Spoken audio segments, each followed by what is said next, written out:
বৈদিক সাহিত্যে আমরা উপলব্ধি করি যে ব্রহ্ম বা আত্মা হচ্ছে অণুর চেয়ে ক্ষুদ্র এবং বৃহত্তমের চেয়েও বৃহৎ।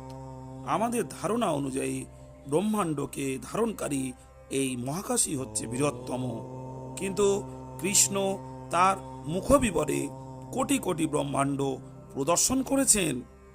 জীব হচ্ছে ভগবানের অংশ, ভগবানের বিরাটত্ব জীবের কল্পনার অতীত।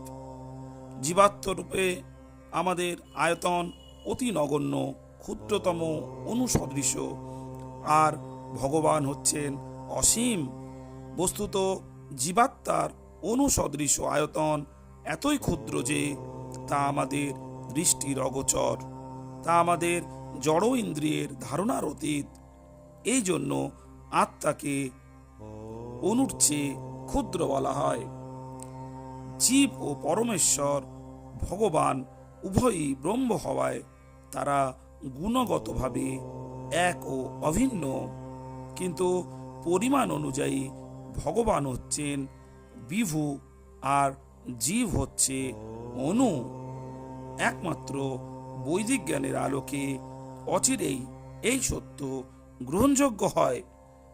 ব্রহ্ম সংহিতায় উল্লেখ আছে, ভগবানের নিঃশ্বাসের সঙ্গে সঙ্গে কোটি কোটি ব্রহ্মাণ্ডের প্রকাশ হচ্ছে এবং তার প্রশ্বাসের সাথে সাথে ওই ব্রহ্মাণ্ডগুলি অন্তর্হিত হচ্ছে। ভগবানের নিঃশ্বাস প্রশ্বাসেই শুধু কোটি কোটি ব্রহ্মাণ্ডের সৃষ্টি ও লয় হচ্ছে। এই রকম অবস্থায় জীব কিভাবে নিজেকে কোনো জিনিসের মালিক অভিমান করে?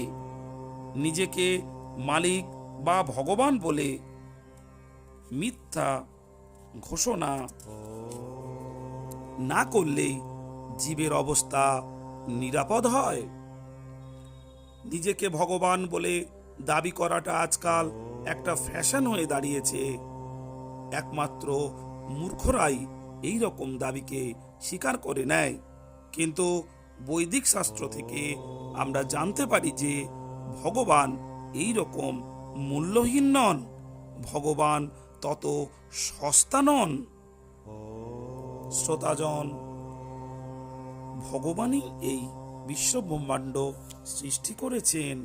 তার ইচ্ছায় জগৎ সংসার প্রতিনিয়ত ঘুরে চলেছে। আমরা এই কলিযুগ থেকে মুক্তি পেতে গেলে তার শরণাপন্ন হতে হবে।